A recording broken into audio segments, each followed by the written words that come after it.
Olá, sejam todos bem-vindos a mais um podcast Fala Visão. Eu sou Luciana Gonçalves e esse que é um podcast do Movimento Visão 25 que visa, que tem um propósito de chegar num novo patamar de eficiência dos escritórios contábeis. E eu queria, te convidar, você que não conhece ainda o nosso movimento, entrar lá no nosso site, visão25.com.br. Lá você vai saber mais sobre o nosso movimento, como você pode fazer parte da nossa comunidade, que agora, a gente está entrando numa nova etapa, a gente vai ter encontros mensais, então entra lá, faça parte da nossa comunidade de WhatsApp, participe desses encontros mensais, porque a gente só vai chegar nesse novo patamar de eficiência dos escritórios contábeis com a sua participação.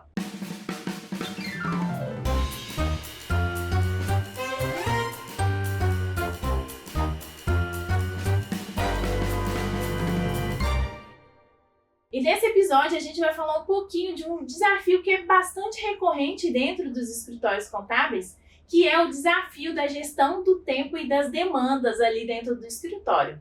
E aqui dentro do nosso estúdio a gente tem um convidado que vai dividir um pouco da sua experiência, dos insights que ele tem, que é o Peterson, que é CEO da Cortex Contabilidade, que também é professor no Cines Contábeis. Peterson, seja muito bem-vindo ao nosso podcast. Muito obrigado, eu que agradeço pela oportunidade. É um prazer agregar qualquer conhecimento aqui que possa fazer valer a nossa classe contábil. Tenho certeza que vai ser incrível. Muito obrigado pela sua participação. Eu que agradeço. E para começar o nosso bate-papo, eu queria que você contasse um pouco da sua trajetória no universo contábil. Como é que você começou a operar dentro aí da contabilidade? Conta um pouquinho para gente. A minha história é até um pouco engraçada, Eu não comecei no curso de Ciências Contábeis, eu comecei num curso de nutrição. Sempre gostei de cozinhar como hobby, depois eu descobri que realmente não tinha uma coisa atrelada à outra. Posteriormente, eu tive uma disciplina de administração no terceiro período e gostei muito. E aí me veio esse insight de trocar. E aí eu procurei o curso de Ciências Contábeis e iniciei. Posteriormente, eu tive algumas experiências de estágio. Meu primeiro estágio, inclusive, foi com o professor Vili Carneiro, qual era um arquivista ali, mas foi meu primeiro contato com guias, GPS na época, Ainda em papel, mas com sempre uma orientação do que era aquele tributo, como é que funcionava. Mais para frente fiz alguns outros estágios também em outros locais, até a minha última experiência realmente empresarial, que eu entrei como estagiário de departamento pessoal na multinacional alemã, e saí de lá no financeiro, porque posteriormente eu fiz um concurso público também, e aí eu fiquei um tempo fora. Nesse intervalo de tempo, aconteceram algumas coisas, e em 2018 eu resolvi surgir com a Cortex, com um modelo de contabilidade digital, tendo um amparo também de profissionais que já estavam nessa área, apesar de algumas resistências, porque a gente não tinha vindo esse boom da pós-pandemia ainda, então não tinha uma grande aceitação, mas graças a Deus a gente está aí, levando esse trabalho ético, claro, transparente, com o objetivo de angariar clientes, lógico, Nós somos um escritório de contabilidade, nós visamos o lucro, mas com o objetivo também de fazer com que os nossos clientes cresçam, É uma parceria de negócio. E graças a Deus tem dado super certo. Me conta quando você começou a Cortex lá, quais foram os desafios principais que você que você enfrentou para se organizar essas demandas, essa questão de gerir o tempo, sendo gestor da Cortex? Esse é o desafio principal, porque quando você começa qualquer negócio, você é tudo no negócio. Verdade. Eu gosto muito de falar, às vezes, com alguns empresários exatamente isso, porque quando você inicia num empreendimento, você automaticamente é o financeiro, você automaticamente é o contas a pagar, receber, você é o comercial do negócio. Então, acho que o primeiro desafio realmente foi esse, Você ter uma organização dos seus processos para que você consiga trabalhar com essa gestão, com esse atendimento ao cliente, mas não esquecendo dos processos, E o que eu falo do nosso diferencial sempre, para conseguir a priori fazer isso sozinho, era utilizar realmente o aparato tecnológico a nosso favor, para otimizar os processos, para trazer uma garantia processual mais rápida, veloz e eficiente, e ficar focado no processo mais de análise realmente, criteriosa para uma entrega melhor aí para o nosso cliente. Essa estruturação é muito importante, porque Desde o início é sempre também um desafio muito grande, Sim, com certeza. Certo. E eu queria também, com o crescimento do seu escritório, houve uma necessidade maior de você fazer a gestão do tempo e priorizar as realizações das tarefas diárias, como é que você lidou com isso, assim, com a questão do seu crescimento? Assim? Eu acho que todo negócio, né, todo empreendimento, ele necessita de uma organização do tempo, né? Mas nos escritórios de contabilidade isso Mais ainda, né? a espinha dorsal, né, digamos assim.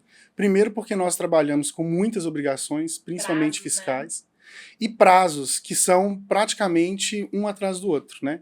Então, dependendo do regime tributário de arrecadação que você tem obrigações fiscais que você tem que encaminhar. E aí a gente ainda tem um processo um pouco, a meu ver, retrógrado, porque a gente tem várias declarações fiscais que possuem a mesma informação, mas que a gente ainda tem essa obrigatoriedade de envio. Quase dupla, né? De praticamente até tripla, né? Dependendo da situação.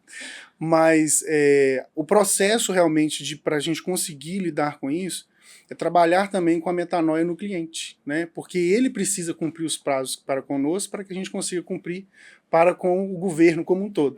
E assim, não trazendo prejuízo até financeiro para ele, porque dependendo da multa que você paga de um esquecimento ou de um atraso de um envio de uma determinada obrigatoriedade, se a responsabilidade foi porque o cliente não enviou no prazo, ele vai ter que arcar com isso, né? Então é sempre estar atento realmente a essa questão de prazo e entender que o tempo dentro do escritório de contabilidade ele é extremamente precioso, ele tem que ser trabalhado de uma forma com que os gestores que estão ali acompanhando essa contabilidade e o operacional entendam que para o resultado final ser eficiente, a gestão do tempo ela é necessária, né? Ela não tem como você abandonar a gestão do tempo para que você não só cumpra as demandas, mas que você consiga cumprir elas com essa eficiência, essa exatidão, né? Com certeza. E assim, a gente sabe que a pressão sobre os prazos impacta ali no bem-estar da sua equipe, né? Eu queria entender como é que você lida com essa situação lá dentro do seu escritório, porque eu sei que impacta, né? Então, como é que você lida com isso lá dentro do escritório? Hoje, na verdade, o que a gente procura fazer lá, Luciana, é sempre trazer um ambiente mais agradável possível, né? Nosso escritório hoje está na Savassi, a nossa equipe praticamente trabalha de forma home office, o que já traz uma flexibilidade melhor, né? Eu acho que esse bem-estar de quem está conosco, ele é imprescindível. Legal. E a gente procura trabalhar mais no cliente para que não tenha impacto na equipe. Então esse processo que eu falei anteriormente, de fazer com que o cliente compreenda, ele saiba e você tenha esse diálogo com ele para ele saber, olha, eu tenho uma empresa e devido a esse negócio que eu tenho esses prazos que eu tenho que cumprir, né? Eu tenho esses documentos que eu tenho que encaminhar para a contabilidade até determinada data. Você acaba tirando essa carga da sua equipe, né? É lógico que você vai ter um cliente ou outro que por alguma eventualidade também, às vezes no operacional dele, ele vai te enviar aquilo fora do prazo. Mas quando você tem processos muito bem amarrados, muito bem estruturados, né? Definidos, você não consegue ter esse impacto tão grande. É lógico que as demandas são muitas, né? Acontecem várias adversidades que a gente tem Exatamente. controla, né? E também não é fixo, né? A gente tem ali o que a gente sabe que tem que fazer mensalmente, mas vai surgir uma rescisão, vai surgir uma admissão, né? Vai surgir alguns processos ali que podem sobrecarregar. Então a gente trabalha com algumas formas, que é até uma dica, né, para alguns contadores, para que a gente consiga ter um prazo maior para entregar isso. Então um exemplo, folhas de pagamento, né? Nós criamos um roteiro de colocar para os nossos clientes que o ponto fecharia no dia 21 do mês. Legal. Então, o funcionário que fez hora extra ou falta do dia 22 até o próximo dia 20, ele vai receber no outro mês. Mas com isso, com o fechamento do ponto no dia 21, a gente tem um prazo até o 5º dia útil para fechar a folha de pagamento. Isso tudo às claras com o cliente. Tudo às claras e, lógico, com a concordância do cliente. Não é todo o cliente que você vai conseguir fazer isso. Mas a grande maioria funciona. E aí você consegue ganhar tempo, não sobrecarrega a sua equipe, e automaticamente você tem um clima melhor para se trabalhar devido às outras demandas que podem surgir. Né? Então acho que o nosso objetivo maior é esse. Por mais que a gente vai ter em algum momento alguma sobrecarga, mas é trabalhar realmente com essa estrutura de que você precisa administrar e gerenciar esse tempo da melhor forma possível, porque as intempéries vão acontecer. E dentro disso a gente não pode, né, é aquela situação, se começou a entrar água dentro do barco, a tripulação que está lá dentro tem que ficar tranquila para tentar reverter, né? Então exatamente, eu acho que o principal é isso também. E eu acho que assim, a gente precisa também ter um clima harmonioso onde a gente estiver, né? E aqui na Cortex a gente preza muito por isso. Eu acho que é imprescindível você ter uma equipe alinhada, né? Não só com o negócio que você está desenvolvendo, mas na comunicação, nos relacionamentos interpessoais, né? Eu acho que isso é imprescindível. Legal. Uma outra coisa que você até mencionou, assim, a utilização de ferramentas e tecnologias, né, para organizar essas demandas dentro do escritório, você falou que já faz, né? Eu queria entender, você utiliza mesmo dessas ferramentas? Você acha que a tecnologia está para somar nessa questão da gestão do tempo? Muito, muito. Hoje a tecnologia ela nos fornece leads importantíssimos de, por exemplo, através da nossa ferramenta de comunicação com o cliente, nós conseguimos ter resultados de quanto tempo que a gente demora para responder esse cliente, qual que é o tempo que a minha equipe está levando para dar uma resposta para esse cliente. Eu consigo saber qual que é o cliente que mais me demanda no mês. Né? Então, essas ferramentas tecnológicas têm uma função grandiosa para o nosso escritório, para esse fim de gerenciamento, mas também para o nosso cliente. Então, hoje os nossos clientes, assim que eles chegam, a gente explica para eles como que funciona todo o nosso aparato tecnológico, que a documentação não é do escritório, a documentação é dele, então ele tem um aplicativo nosso, com tudo na palma da mão dele, o funcionário dele tem um aplicativo nosso, onde ele recebe ali os contra-cheques, os recibos, as folhas o recibo e folha de férias. Então, tudo isso faz com que a gente tenha processos em que a gente não consiga sobrecarregar também o cliente, né? Porque ele tem a demanda dele. O nosso objetivo é que o cliente foque no negócio dele. E a parte burocrática fica conosco. Então, notas fiscais, por exemplo. Hoje nós temos ferramentas em que buscam essas notas fiscais, né, em que o cliente emite ou que emitem para ele, de forma automática, robotizada. Então, no final de um período de apuração, por exemplo, ele não tem que me encaminhar documento. Né? Isso já está lá. Para a gente fazer um movimento contábil, por exemplo, a gente tem cadastros linkados a bancos em que a gente recebe esse extrato dentro do nosso sistema de forma automática. Então, por mais que ele tenha prazos que ele tem que enviar para a gente o documento, mas vai ser mais para uma conferência, porque a gente já vai ter essa informação. Né? E com esses softwares também que a gente utiliza, a gente consegue não só realizar uma contabilidade para o nosso cliente, mas realizar uma contabilidade auditada para o nosso cliente. Que bacana, né? Isso, né? E dentro da legislação, como a legislação fiscal mesmo fala, o arquivo de notas fiscais tem que ser de forma eletrônica e por XML. Então cada cliente nosso tem um login dele, onde ele tem acesso ao cofre, onde tem todas as notas dele lá, e ele mesmo tem essa conferência diária se ele quiser. Caso ele evidencie alguma nota de entrada, opa, isso aqui eu não comprei, ele já pode sinalizar para a gente sinalizar que aquilo é uma nota fria. E contribui muito. Então assim, o aparato tecnológico ele sempre esteve na Cortex, porque é o nosso modelo de negócio desde sempre. E assim, hoje a gente já começa agora em 2024 a ter um retorno muito positivo dos empresários, né? E graças também às legislações, né? Em que realmente hoje a gente não tem como, todas as informações são digitais, né? Então a última que nós tivemos mesmo do Pix para o recolhimento do ICMS, tanto pessoas físicas quanto jurídicas, a Secretaria de Estado da Fazenda vai receber essas informações. Então como não emitir notas fiscais do que entra na conta da sua pessoa jurídica ou na sua máquina de cartão de crédito? Né? Então o aparato tecnológico ele vem também para... Ele sempre esteve na Cortex, mas agora, com esse apoio dessas legislações, eles vêm nos dar força para demonstrar para o cliente que ele precisa realmente desse aparato tecnológico. Ele tem que ter uma mentalidade e se abrir para o novo, né?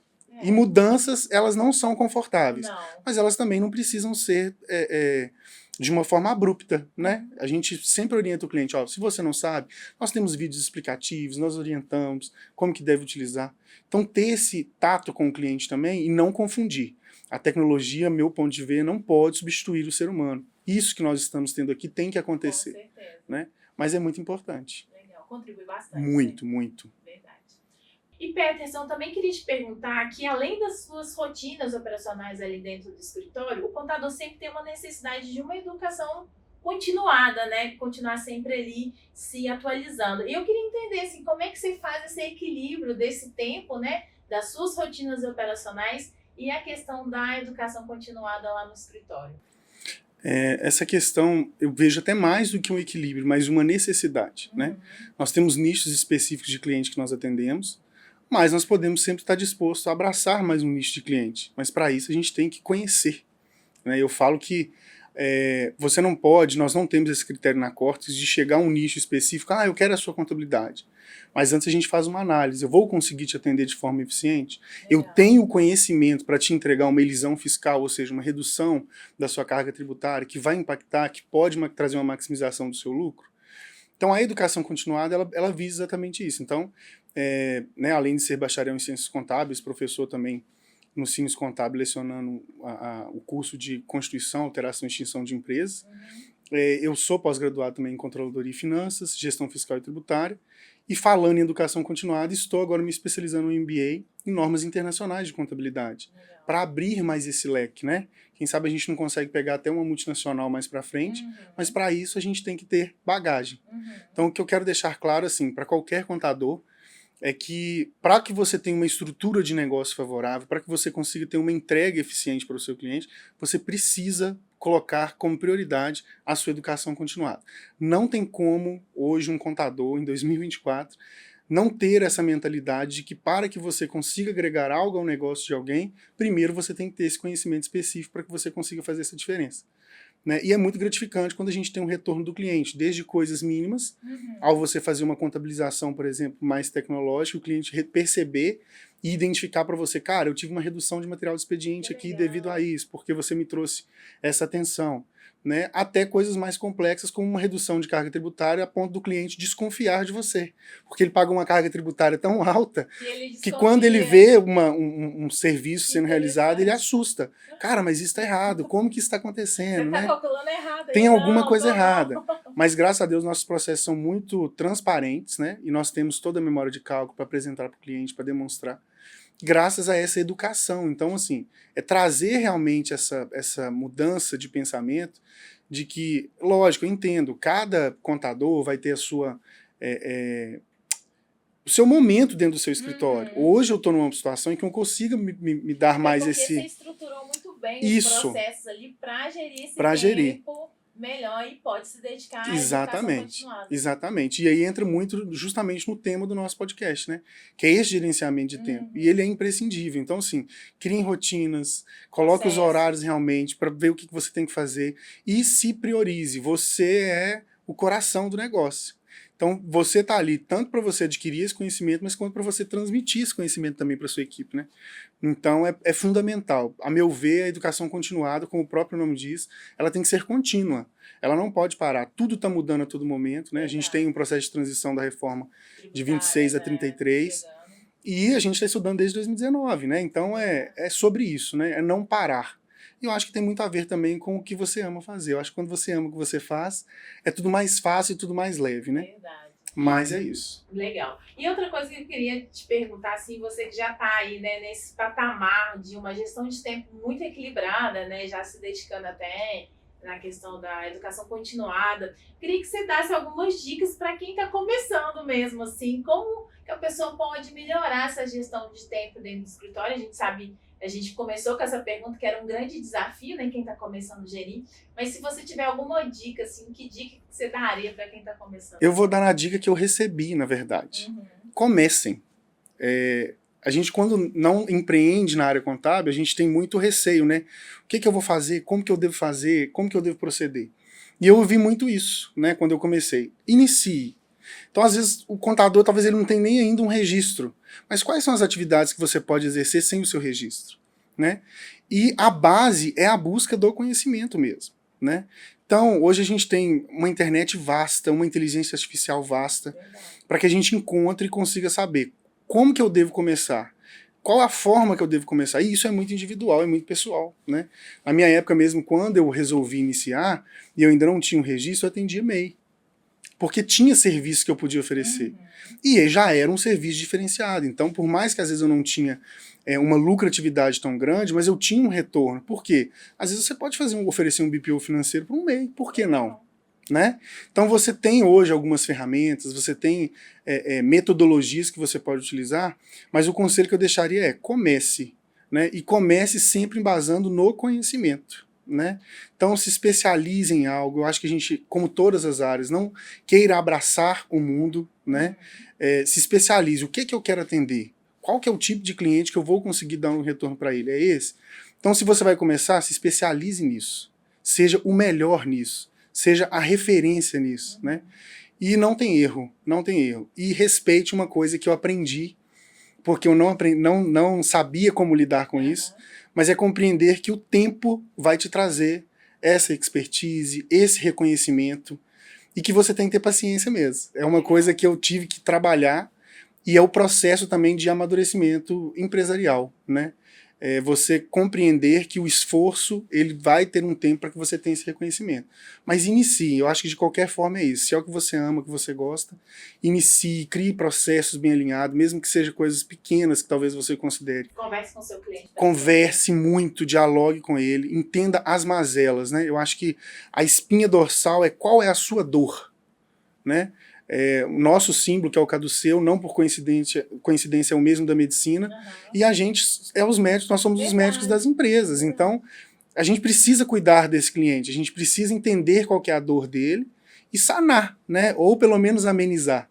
Então, é essa a dica que eu deixo para vocês aí. Legal. E para fechar esse bate-papo, Peterson, eu queria te perguntar assim, qual que é a mensagem final que você deixa aí para os contadores, a questão desse dia a dia, desses desafios que os escritórios contábeis enfrentam aí, o que você deixa de recado final para eles? Primeiramente, não tenham medo de errar, né? O erro, ele nos amadurece e nos evolui. Às vezes a gente fica com muito receio, né? Como que eu vou fazer? O que eu tenho que fazer? E por medo às vezes, de fazer algo e errar, a gente se trava, né? Então faça. Alce seu voo, se acontecer uma queda, se erga, né? Se reinvente. Eu acho que isso é imprescindível para o seu crescimento. E errar nos amadurece. O que eu falo, e é uma recomendação que eu tenho de vida, tanto pessoal quanto profissional, eu deixo para vocês, não aceite os mesmos problemas. Os problemas, eles são necessários, eles nos fazem alavancar, mas eles têm que ser cada vez maiores, né? Significa que se você tem um problema maior, é porque você está avançando. Então, eu gosto muito de dizer isso, que eu sou um solucionador de problema, e eu gosto de solucionar problemas, né? Então, às vezes um cliente chega para você com uma situação que, por mais que às vezes você sabe que vai te demandar um esforço ou um trabalho maior, mas entenda que se ele está te procurando é porque ele vê você como um solucionador de problema. Então é uma dica que eu deixo para vocês, não tenham medo de errar e entendam que vocês são solucionadores de problemas. E vai ficar muito mais fácil, né? O seu ponto de pesquisa para você sanar aquela situação do cliente e também para o seu crescimento, tanto profissional quanto pessoal. Então é isso, pessoal. Chegamos ao fim de mais um podcast Fala Visão. Eu queria agradecer ao Peterson por estar aqui com a gente, por ter dividido as suas experiências e insights tão legais assim com a gente. Muito obrigada, Peterson. Eu que agradeço pelo convite, estou à disposição. É um prazer, né, fazer parte desse movimento que tem um objetivo que me envolve também como contador, né, que é fortalecer a nossa classe e poder contribuir de alguma forma. Eu que agradeço, muito obrigado. Obrigada, volte sempre. Obrigado. Eu queria convidar você a assistir o nosso vídeo manifesto, né, o vídeo que vai mostrar um pouco do movimento, do nosso propósito. Então, acesse lá o YouTube, também vai estar aqui na descrição da bio e no vídeo para você acessar e assistir o nosso vídeo manifesto que fala um pouquinho dos desafios que os escritórios contábeis hoje vivem. Bom, é isso, pessoal. Muito obrigada e eu fico aguardando você no próximo podcast, o Fala Visão.